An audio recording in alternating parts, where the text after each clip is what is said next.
আসসালামু আলাইকুম ওয়া রাহমাতুল্লাহ। রাসূল সাল্লাল্লাহু আলাইহি ওয়াসাল্লাম দুনিয়া থেকে বিদায় নেওয়ার এক বছর পূর্বে জয়নব নামের এক ইয়াহুদি নারী রাসূল সাল্লাল্লাহু আলাইহি ওয়াসাল্লামকে হত্যার উদ্দেশ্যে তার বাড়িতে দাওয়াত দেন। জয়নব নামের ওই ইয়াহুদি নারী ছাগলের গোশত দিয়ে রাসূল সাল্লাল্লাহু আলাইহি ওয়াসাল্লাম ও আগত সাহাবীদেরকে মেহমানদারি করেন। যখনই সকল সাহাবী খাবার খাওয়া শুরু করেছিল, এমন সময় মুহাম্মদুর রাসূলুল্লাহ সাল্লাল্লাহু আলাইহি ওয়াসাল্লাম চিৎকার করে সবাইকে এই খাবার খেতে নিষেধ করেন। কেননা জিব্রাইল ফেরেশতা রাসূল সাল্লাল্লাহু আলাইহি ওয়াসাল্লামের কাছে একটু পূর্বে এসেই জানিয়ে গিয়েছেন, ইয়া রাসূলুল্লাহ, এই খাবারে বিষ মেশানো রয়েছে, আপনি সতর্ক হয়ে যান। কিন্তু ইতিমধ্যে একজন সাহাবী এক টুকরো গোশত খেয়ে ফেলেন এবং বিষক্রিয়া এত মারাত্মক ছিল যে মাত্র 5 মিনিটের মধ্যেই তিনি ইন্তেকাল করেন। ইন্না লিল্লাহি ওয়া ইন্না ইলাইহি রাজিউন। মুহাম্মদুর রাসূলুল্লাহ সাল্লাল্লাহু আলাইহি ওয়াসাল্লাম সাথে সাথে সেই ইয়াহুদি নারীকে গ্রেপ্তারের নির্দেশ দেন।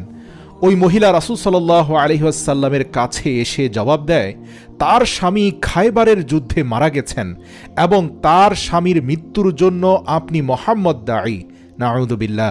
তাই তিনি মুহাম্মদুর রাসূলুল্লাহ সাল্লাল্লাহু আলাইহি ওয়াসাল্লামকে হত্যা করার জন্য খাবারে বিষ মিশিয়েছেন।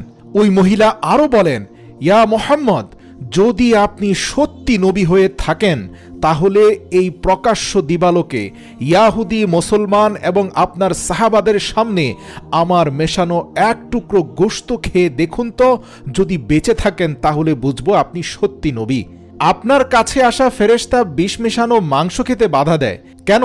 সে কি এই বিষ মেশানো মাংস খাওয়ার পরেও আপনার খোদা আপনাকে বাঁচিয়ে রাখতে পারবে সেই কথা বলে না? মুহাম্মদুর রাসূলুল্লাহ সাল্লাল্লাহু আলাইহি ওয়াসাল্লাম বাচাল প্রকৃতির এই নারীর মুখের দিকে তাকিয়ে তার কথাগুলো শুনছিলেন। উপস্থিত সকলে রাসূল সাল্লাল্লাহু আলাইহি ওয়াসাল্লামের দিকে তাকিয়ে রয়েছে। সেই মহিলা প্রচণ্ড ক্রোধে ফেটে যাচ্ছিলেন এবং বারবার বলছিলেন, হে মুহাম্মদ, আপনি ওই বিষ মেশানো এক টুকরো মাংস খান, যা খেয়ে ইতিমধ্যে আপনার সাহাবী মৃত্যুবরণ করেছেন। দেখি আপনি সেটা খাওয়ার পরেও বেঁচে থাকেন কিনা। অতঃপর রাসূল সাল্লাল্লাহু আলাইহি ওয়াসাল্লাম জয়নব নামের সেই মহিলার দিকে লক্ষ্য করে বললেন, হে নারী, তুমি তোমার ক্রোধ সংবরণ করো, ইনশাআল্লাহ তোমার আশা পূর্ণ হবে না। অবশ্যই আল্লাহ রাব্বুল আলামিন চাইলে আমাকে এই বিষযুক্ত মাংস খাওয়ার পরেও বাঁচিয়ে রাখতে পারেন, আবার তিনি চাইলে আমাকে এই বিষযুক্ত মাংস খাওয়ার পরে মৃত্যু দিতে পারেন, আবার তিনি চাইলে এই বিষযুক্ত মাংস খাওয়া থেকে আমাকে বিরত রাখতে পারেন। এর প্রত্যেকটি রব্বুল আলামিনের কৃপা। তুমি যখন নবী মুহাম্মদের রিসালাত নিয়ে প্রশ্ন তুলেছ, তাহলে আমি অবশ্যই এই বিষযুক্ত খাবার খেয়েও বেঁচে থাকব, কেননা আমি নবী মুহাম্মদ সত্য না মিথ্যা তা আমার বক্তব্য নয়, তা রব্বে কারিম, আসমান জমিনের সৃষ্টিকর্তা, তোমার আমার রিজিকদাতা আল্লাহ তাআলার বাণী। এই বলে মুহাম্মদুর রাসূলুল্লাহ সাল্লাল্লাহু আলাইহি ওয়াসাল্লাম কিছুক্ষণ আগে ইন্তেকাল করা সাহাবীর থেকেও বেশি পরিমাণ মাংস ভক্ষণ করলেন এবং বিষযুক্ত খাবার খাওয়ার পরেও তিনি সেখানে দীর্ঘ 10-15 মিনিট অপেক্ষা করলেন এবং রাসূল সাল্লাল্লাহু আলাইহি ওয়াসাল্লামের কিছুই হলো না। জয়নব কাঁপতে কাঁপতে মাটিতে পড়ে যায় এবং মুহাম্মদুর রাসূলুল্লাহ সাল্লাল্লাহু আলাইহি ওয়াসাল্লামের কাছে ক্ষমা চায়। তার ক্রোধ স্তমিত হয়ে যায়। আল্লাহ রাসূল সাল্লাল্লাহু আলাইহি ওয়াসাল্লাম বলেন, তুমি আমার উপর মারাত্মক ক্রোধান্বিত রয়েছ। আমি রব্বুল আলামিনের কাছে তোমার জন্য দোয়া করব, তিনি যেন তোমাকে হেদায়েতের পথে পরিচালিত করেন। আর তুমি আমার কাছে ক্ষমা চাইছো, তুমি আমার কাছে ক্ষমা চাওয়ার পূর্বেই আমি তোমাকে ক্ষমা করে দিয়েছি, কেননা আল্লাহর বান্দাদের সাথে আমার কোনো ব্যক্তিগত ক্রোধ নেই। যুদ্ধের ময়দানে তোমার স্বামী মৃত্যুবরণ করে থাকলে তার জন্য তুমি আমাকে দায়ী করো না। আদর্শের লড়াইয়ে তোমার স্বামী অন্যায়ের পক্ষে ছিল।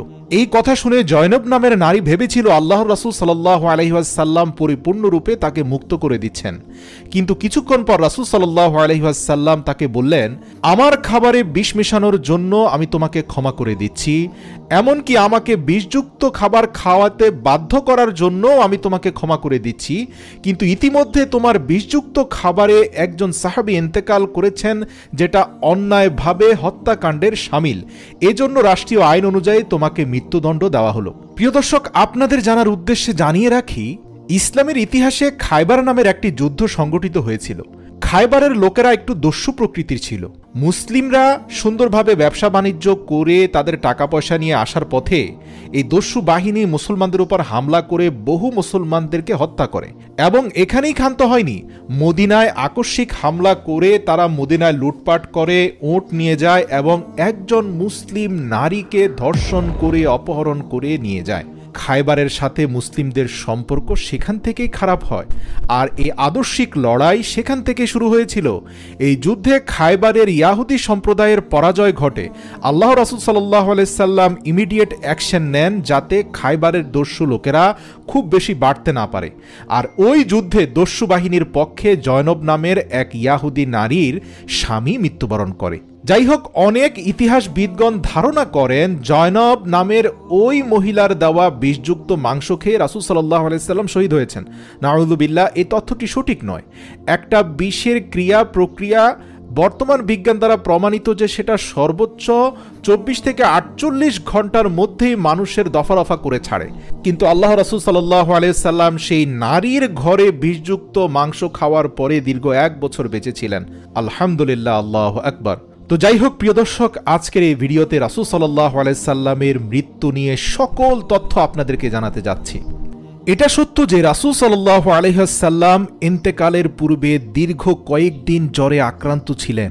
এ সময় অসুস্থতার ঘোরে তিনি একদিন বলেছিলেন, খায়বারের সেই নারীর বিষযুক্ত মাংস খাওয়ার মতো ব্যথা আমি অনুভব করছি, যেন সেই বিষের প্রভাব আমার শরীরে বিদ্যমান। এটা রাসূল সাল্লাল্লাহু আলাইহি সাল্লাম ইন্তেকালের পূর্বে মারাত্মক জ্বর এবং শারীরিক অসুস্থতার প্রকোপ বর্ণনা করতে তিনি বুঝিয়েছিলেন।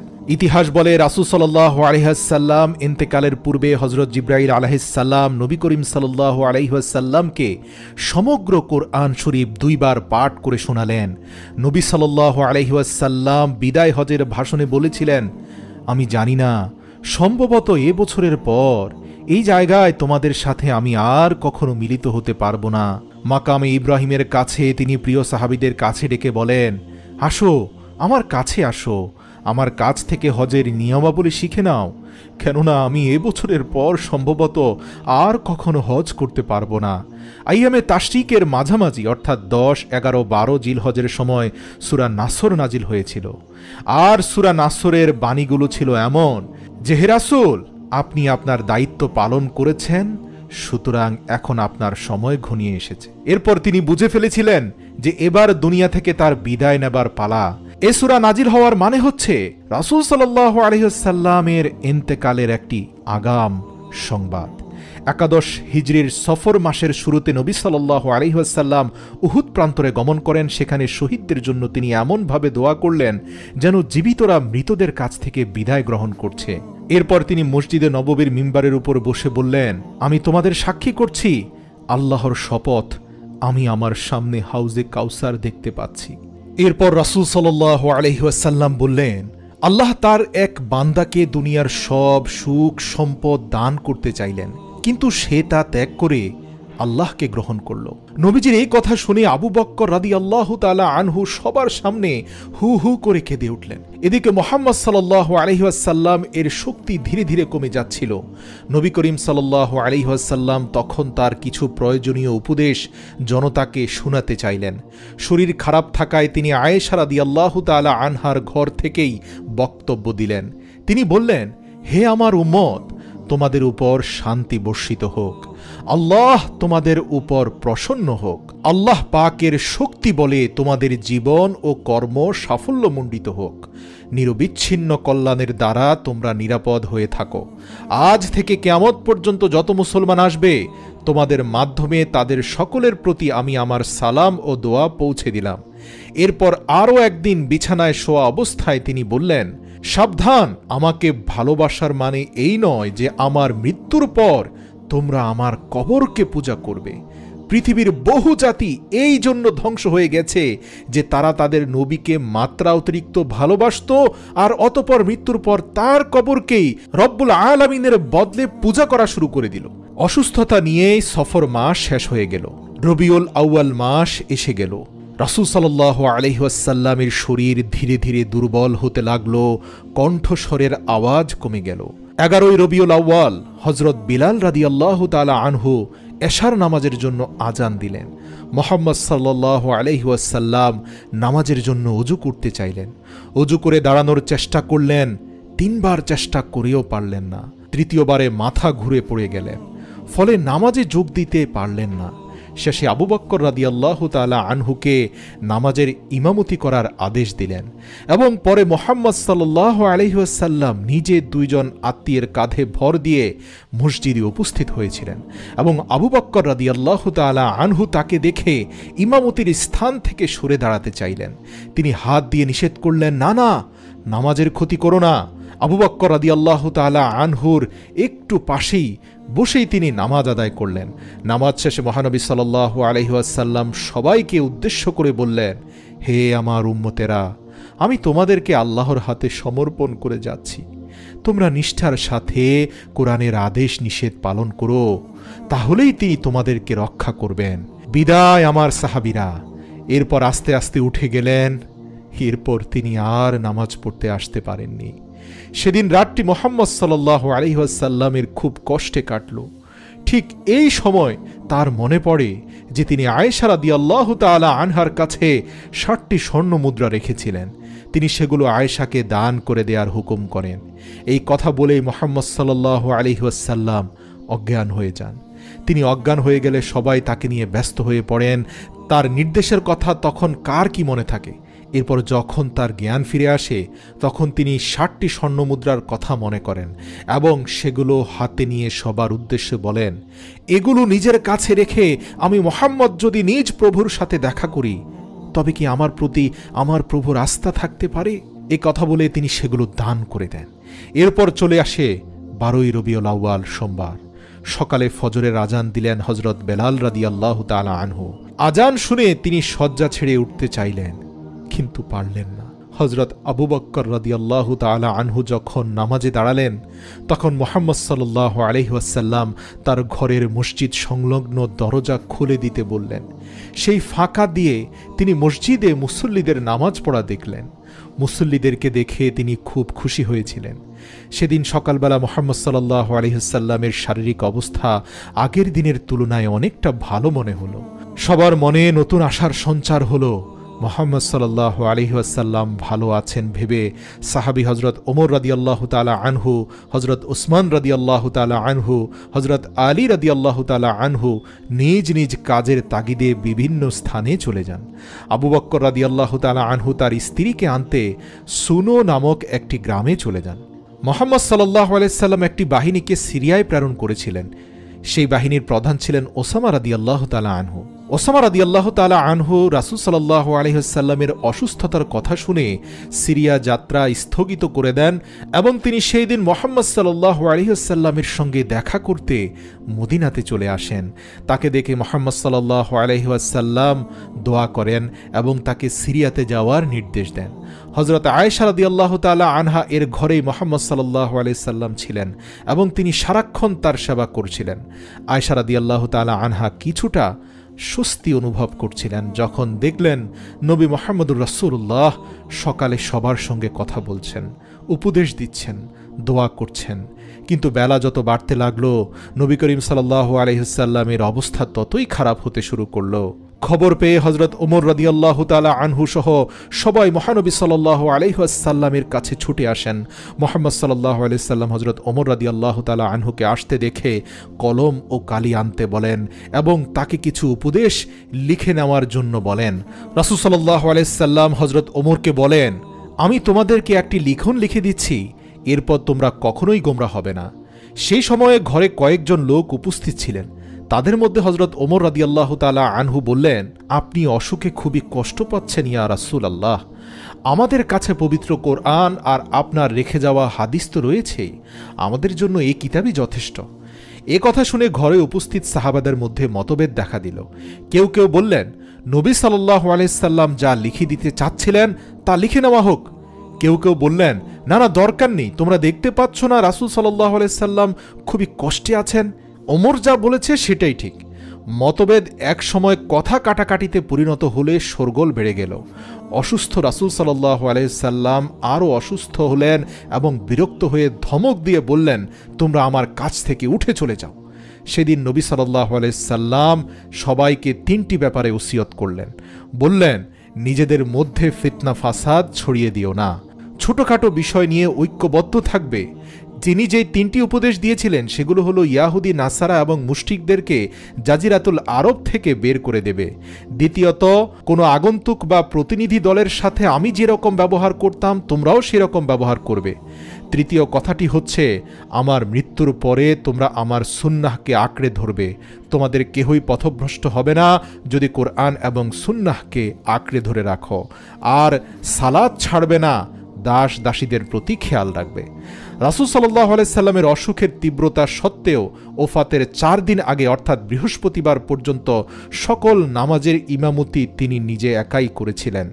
এরপর অসুস্থ হয়ে যাওয়ায় আল্লাহর রাসূলের জীবদ্দশায় সর্বমোট 17 ওয়াক্ত নামাজের ইমামতি করেছিলেন আবু বকর সিদ্দিক রাদিয়াল্লাহু তাআলা আনহু।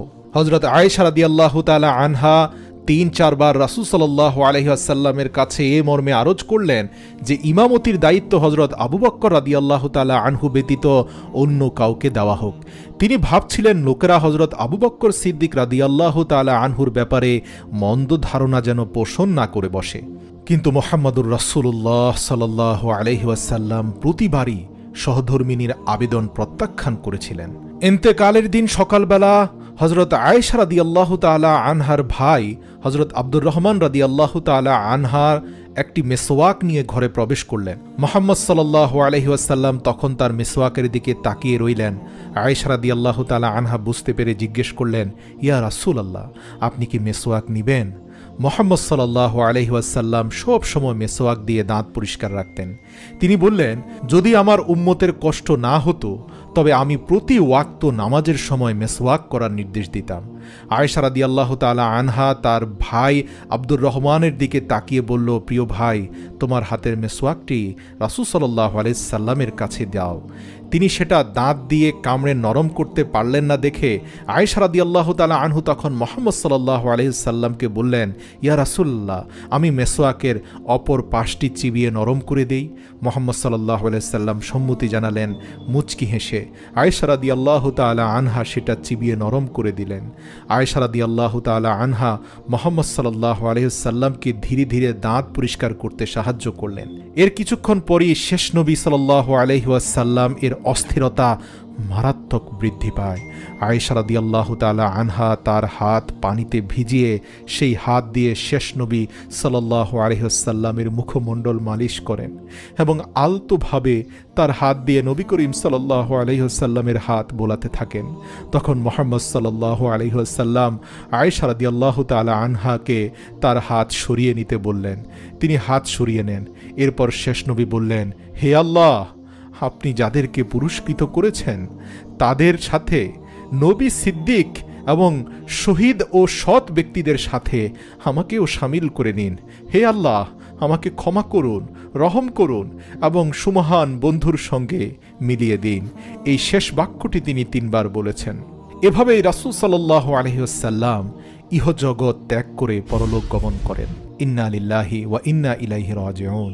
এই পৃথিবীর সবচেয়ে সম্মানিত, দুনিয়ার শুরু থেকে শেষ পর্যন্ত পৃথিবীর বুকে আসা সকল মানুষের মধ্যে সর্বশ্রেষ্ঠ মানুষ ইমামুল মুরসালিন, খাতামুন নাবিয়িন মুহাম্মদুর রাসূলুল্লাহ সাল্লাল্লাহু আলাইহি ওয়াসাল্লাম ঠিক এভাবেই এ কথাগুলো বলেই দুনিয়া থেকে বিদায় নিয়েছেন। একটু চিন্তা করুন, কি মর্মান্তিক দৃশ্য। হযরত আয়েশা রাদিয়াল্লাহু তাআলা আনহার কক্ষে আল্লাহর সৃষ্টির সেরা মহান ব্যক্তি চিরনিদ্রায় শায়িত আছেন, আর এদিকে খেলাফতের ব্যাপারে মুসলমানদের মধ্যে শুরু হয়ে যায় মারাত্মক মত পার্থক্য। সাফিকায়ে বনি সাইদা নামে এক ব্যক্তি নিজেকে খলিফা দাবি করে বসে এবং পরে মারাত্মক ঝামেলা পাকিয়ে বসলে আল্লাহর রাসূল সাল্লাল্লাহু আলাইহি ওয়াসাল্লামের নিথর দেহকে সামনে রেখেই প্রিয় নবীর সবচেয়ে প্রিয় বন্ধু শ্রেষ্ঠ সাহাবী আবু বকর রাদিয়াল্লাহু তাআলা আনহুকে খেলাফতের দায়িত্ব দেয় সকল সাহাবী। আর এভাবেই আনুগত্যের মাধ্যমে পরিসমাপ্তি ঘটে ফিতনার।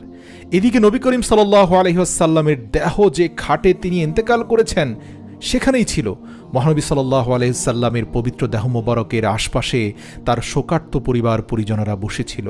হযরত আবু বকর রাদিয়াল্লাহু তাআলা আনহু খলিফা নির্বাচিত হওয়ায় সাহাবীরা দাফন কাফনের জন্য এগিয়ে আসেন এবং খলিফার কাছ থেকে পরামর্শ চান। নবী করিম সাল্লাল্লাহু আলাইহি ওয়াসাল্লামকে দাফনের ব্যাপারে মানুষের মধ্যে আবার মতো পার্থক্য দেখা দেয়।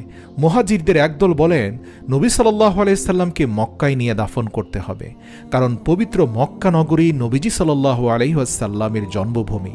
আবার কেউ কেউ বাইতুল মুকাদ্দাস নিয়ে দাফন করার পরামর্শ দেন। সেখানে সকল পূর্ববর্তী নবী রাসূলরা রয়েছে, কাজেই সেখানেই শ্রেষ্ঠ নবী থাকবে। অবশেষে সাহাবীদের সকলের মতামত অনুযায়ী মহানবী সাল্লাল্লাহু আলাইহি ওয়াসাল্লামকে মদিনায় দাফনের সিদ্ধান্ত নেওয়া হয়।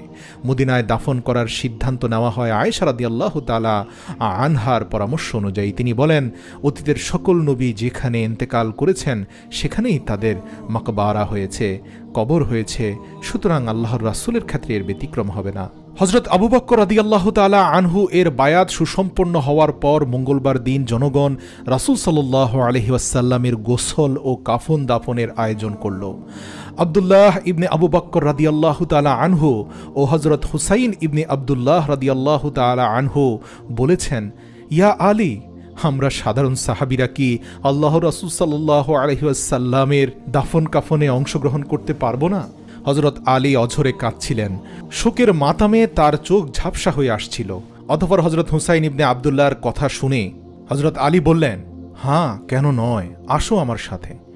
অতঃপর আলী ইবনে আবু তালিব, আব্বাস ইবনে আব্দুল মুত্তালিব, ফজল ইবনে আব্বাস, কুসাম ইবনে আব্বাস, ওসামা ইবনে জায়েদ ও রাসূল সাল্লাল্লাহু আলাইহি ওয়াসাল্লামের মুক্ত করা গোলাম শাকরান রাদিয়াল্লাহু তাআলা আনহুগণ নবী সাল্লাল্লাহু আলাইহি ওয়াসাল্লামকে গোসল দেওয়ার দায়িত্বে নিয়োজিত হলেন। হযরত আলী রাদিয়াল্লাহু তাআলা আনহু রাসূল সাল্লাল্লাহু আলাইহি ওয়াসাল্লামের দেহ মোবারক নিজের বুকের সাথে হেলান দিয়ে ধরে রাখলেন, আর আব্বাস, ফজল আর কুসাম রাদিয়াল্লাহু তাআলা আনহু নবী করিম সাল্লাল্লাহু আলাইহি ওয়াসাল্লামকে প্রয়োজন মতো ঘোরাতে লাগলেন।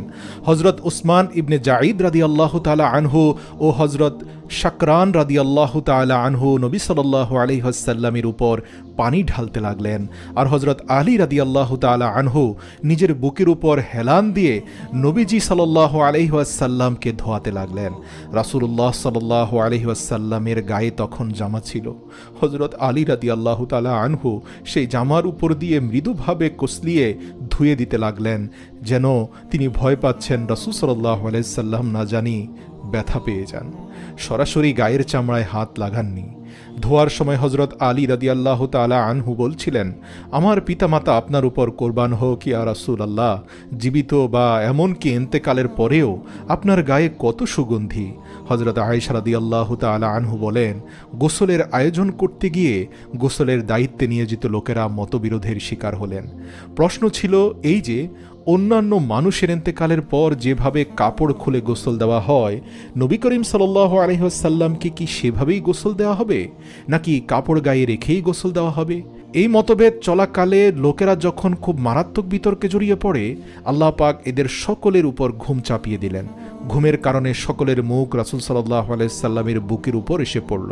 সেই অবস্থায় ঘরের এক পাশ থেকে এক অচেনা ব্যক্তি তাদেরকে বলল, নবী করিম সাল্লাল্লাহু আলাইহি ওয়াসাল্লামের শানে তার গায়ের কাপড় রেখে দাও।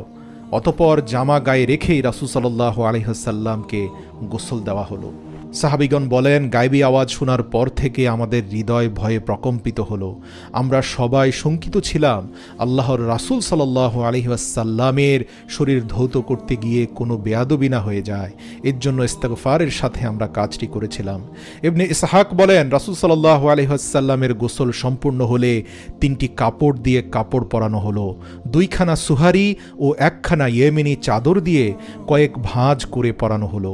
কাপড় পরানোর পর নবী করিম সাল্লাল্লাহু আলাইহি ওয়াসাল্লামের পবিত্র দেহ মোবারক খাটের উপর রাখা হয়। এ সময় সর্বসাধারণের শেষ দেখার জন্য হুজরার দরজা খুলে দেওয়া হয়।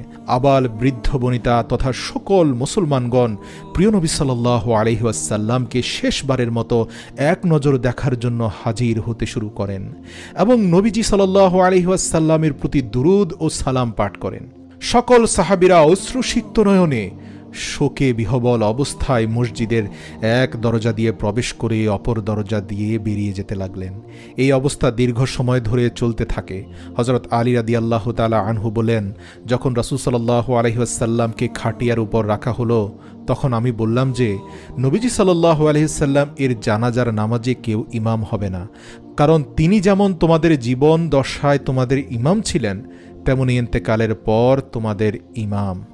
অতএব লোকেরা দলবদ্ধভাবে প্রবেশ করে কাতারবন্দী হয়ে তাকবীর বলছিল, তাদের কেউই ইমাম হয়নি। হজরত সাদ রাহমাতুল্লাহ বলেন, যখন রাসূল সাল্লাল্লাহু আলাইহি ওয়াসাল্লামকে কাফন পরানো শেষ হলো, তখন নবীজিকে খাটের উপর রাখা হলো এবং খাটিয়া নবী সাল্লাল্লাহু আলাইহি সাল্লামের কবরের কিনারায় রাখা হলো। অতঃপর লোকেরা দলে দলে ভেতরে প্রবেশ করে ইমাম ব্যতীত প্রত্যেকে একা একা জানাজার নামাজ আদায় করেছিল। মুসা ইবনে মুহাম্মদ ইবনে ইব্রাহিম রাহমাতুল্লাহি আলাইহি বলেন, আমি আমার পিতার লেখা কিতাবে পেয়েছি, তাতে আছে যে যখন রাসূল সাল্লাল্লাহু আলাইহি ওয়াসাল্লামকে কাফন পরানো হলো এবং খাটিয়ার উপর রাখা হলো, তখন হযরত আবু বকর রাদিয়াল্লাহু তাআলা আনহু ও হযরত ওমর রাদিয়াল্লাহু তাআলা আনহু তার ভেতর প্রবেশ করলেন এবং তাদের সাথে ঘরের ভেতর সংকুলান হয় এই পরিমাণ মুহাজির ও আনসার ছিলেন। হযরত আবু বকর রাদিয়াল্লাহু তাআলা আনহু ও হযরত ওমর রাদিয়াল্লাহু তাআলা আনহু উভয়ই সালাম পাঠ করলেন। অতঃপর মুহাজির ও আনসারগণও সালাম পাঠ করলেন। তারপর তারা সারিবদ্ধ হয়ে দাঁড়ালেন, কেউ ইমাম হলো না। হযরত আবু বকর রাদিয়াল্লাহু তাআলা আনহু ও হযরত ওমর রাদিয়াল্লাহু তাআলা আনহু প্রথম কাতারে রাসূল সাল্লাল্লাহু আলাইহি সাল্লাম এর সামনে ছিলেন। তারা উভয়ে বললেন, হে আল্লাহ, আমরা এই কথার সাক্ষ্য দিচ্ছি যে যা কিছু তার উপর অবতীর্ণ হয়েছে তিনি তা পৌঁছে দিয়েছেন, নিজের উম্মতের জন্য পরিপূর্ণভাবে মঙ্গল কামনা করেছেন। হে আল্লাহ, আপনার পথে এই পরিমাণ চেষ্টা সাধনা এবং জেহাদ তিনি করেছেন যে আল্লাহ তাআলা তার দ্বীনকে সম্মানিত করেছেন। হে আল্লাহ, আপনার কালেমা তথা দ্বীন ইসলাম পূর্ণতা লাভ করেছে এবং লোকেরা এক আল্লাহ, যার কোনো শরিক নেই, তার উপর ঈমান এনেছে। হে আমাদের মাবুদ, আমাদেরকে ওই সমস্ত লোকদের অন্তর্ভুক্ত করুন যারা তার উপর যা কিছু অবতীর্ণ হয়েছে তার অনুসরণ করে, আর আমাদেরকে আখেরাতে তার সাথে মিলিত করুন এবং তার সাথে আমাদের পরিচয় করিয়ে দিন এবং আমাদের সাথে তারও পরিচয় করিয়ে দিন, কেননা তিনি মুমিনদের জন্য খুবই দয়াবান ও মেহেরবান ছিলেন। আমরা দুনিয়াতে তার উপর ঈমানের কোনো বিনিময় চাই না, আর না কোনো কিছুর বিনিময়ে আমরা এই ঈমানকে বিক্রি করব। উপস্থিত লোকেরা তাদের দোয়ার উপর আমিন আমিন বলছিল। এভাবে সবাই দোয়া করতে করতে কান্নায় ভেঙে পড়ল। এভাবে একদল বের হওয়ার পর আরেক দল ভেতরে প্রবেশ করছিল। পুরুষদের নামাজ শেষ হলে মহিলারা পড়ল এবং তাদের পর নাবালক বাচ্চারা পড়ল। তখনকার সময়ে আরবে কবর খননের দুটি পদ্ধতি ছিল। একটা ছিল মক্কাবাসীদের পদ্ধতি, তারা সিন্ধুকি কবর খনন করত। অপর পদ্ধতিটি ছিল মদিনাবাসীদের, তাদের খনন করার পদ্ধতি ছিল মদিনা পদ্ধতি, মানে হচ্ছে খননের পর মৃত এর ডান পাশ দিয়ে ভেতরে খোদাই করা। তো সে সময় মদিনায় দু ব্যক্তি কবর খননে পারদর্শী ছিলেন। তাদের একজন ছিলেন হযরত আবু উবাইদা ইবনে জাররাহ রাদিয়াল্লাহু তাআলা আনহু, তিনি মক্কাবাসীদের পদ্ধতি অনুযায়ী সিন্ধুকি কবর খনন করতেন। অপরজন ছিলেন হযরত আবু তালহা জায়েদ ইবনে শাহল রাদিয়াল্লাহু তাআলা আনহু, তিনি মদিনাবাসীদের পদ্ধতিতে কবর খনন করতেন। রাসূল সাল্লাল্লাহু আলাইহি সাল্লাম এর কবর খনন নিয়ে সাহাবীদের মধ্যে মতপার্থক্য দেখা দেয়। একদল ভৌগোলিক অবস্থানের পক্ষে যুক্তি দেয়, অপর দল সিন্ধুকি কবর খননের পক্ষপাতী ছিলেন। তখন হযরত ওমর রাদিয়াল্লাহু তাআলা আনহু বললেন, এ নিয়ে মতপার্থক্য ঠিক নয়, উভয়ের নিকট লোক পাঠানো হোক, যিনি আগে আসবেন তিনি তার পদ্ধতিতে কবর খনন করবেন। এই সকল তুচ্ছ বিষয় নিয়ে মতভেদ করা রাসূল সাল্লাল্লাহু আলাইহি সাল্লামের সুন্নাহ বিরোধী কাজ। সুতরাং হযরত আব্বাস রাদিয়াল্লাহু তাআলা আনহু তাদের উভয়ের নিকট লোক পাঠালেন।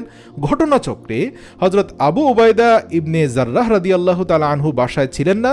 হযরত আবু তালহা জায়েদ ইবনে সাহল রাদিয়াল্লাহু তাআলা আনহু আসলেন এবং তিনি মদিনার প্রথা অনুযায়ী কবর খনন করলেন। রাসূল সাল্লাল্লাহু আলাইহি সাল্লামকে শেষবারের মতো দেখতে দর্শনার্থীদের আগমন শেষ হতে মধ্যরাত হয়ে যায়। এরপর পরিবারের লোকেরা রাসূল সাল্লাল্লাহু আলাইহি ওয়াসাল্লামকে দাফন করার উদ্যোগ গ্রহণ করেন। নবী করিম সাল্লাল্লাহু আলাইহি ওয়াসাল্লাম যে কম্বল ব্যবহার করতেন, হযরত সাকরান রাদিয়াল্লাহু তাআলা আনহু সেটি কবরে বিছিয়ে দিয়েছিলেন। এমন সময় তিনি বললেন, আপনার পরে এই কম্বল আর কাউকে ব্যবহার করতে দেয়া হবে না। পরিবারের যে কয়েকজন ভাগ্যবান সদস্য নবী করিম সাল্লাল্লাহু আলাইহি ওয়াসাল্লামকে গোসল করানোর সুযোগ লাভ করেছিল, তারাই নবী করিম সাল্লাল্লাহু আলাইহি ওয়াসাল্লামের পবিত্র দেহ মোবারক কবরে নামিয়েছিলেন। পবিত্র দেহ মোবারক কবরে রাখার পর কাঁচা ইট দ্বারা ঢেকে দেওয়া হয়। এরপর মাটি দ্বারা কবর তৈরি করা হয়। হযরত আয়েশা রাদিয়াল্লাহু তাআলা আনহা ও হযরত ফাতেমা রাদিয়াল্লাহু তাআলা আনহা বলেন, মধ্যরাতে কোদালের আওয়াজ শুনে আমরা বুঝতে পারলাম রাসূল সাল্লাল্লাহু আলাইহি ওয়াসাল্লামকে দাফন করা হয়েছে। ইন্তেকালের দুদিন পর 14 রবিউল আউয়াল বুধবার 11 হিজরি মোতাবেক নবী করিম সাল্লাল্লাহু আলাইহি ওয়াসাল্লামের দাফন পূর্ণ হয়।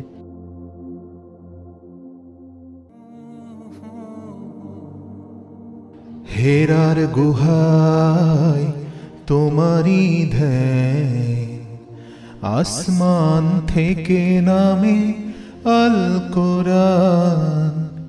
হেরার গুহায় তোমারি ধ্যান, আসমান থেকে নামে আল কোরআন। ভাঙলো সবার ভুল তোমারি পরে, আসলো কোরআনের ছায়া তলে। খালিদ ওমর আলী আবু বকর, ইসলামী ঝান্ডা নিল যে তুলে। হে রাসূল তোমাকে ভুলি আমি কেমন করে, হে রাসূল তোমাকে ভুলি আমি কেমন করি। হাজারো ব্যথা বেদনার পরে ফিরে আসনি তুমি আপন ঘরে। দিনের আলো তুমি ছড়িয়ে দিতে চলে গেলে মদিনায় মক্কা ছেড়ে।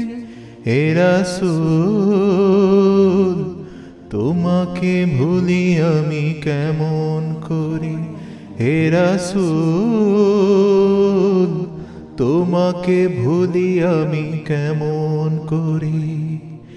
খেয়ে না খেয়ে দিন প্রচারের কাজে নিজেকে দিয়েছ বিলিয়ে।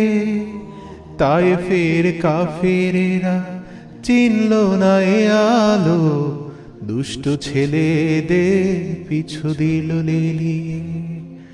পাথরের আঘাতে ক্ষত বিক্ষত হয়ে সারা শরীর থেকে রক্ত ঝরে। হে রাসূল তোমাকে ভুলি আমি কেমন করি, হে রাসূল তোমাকে ভুলি আমি কেমন করি।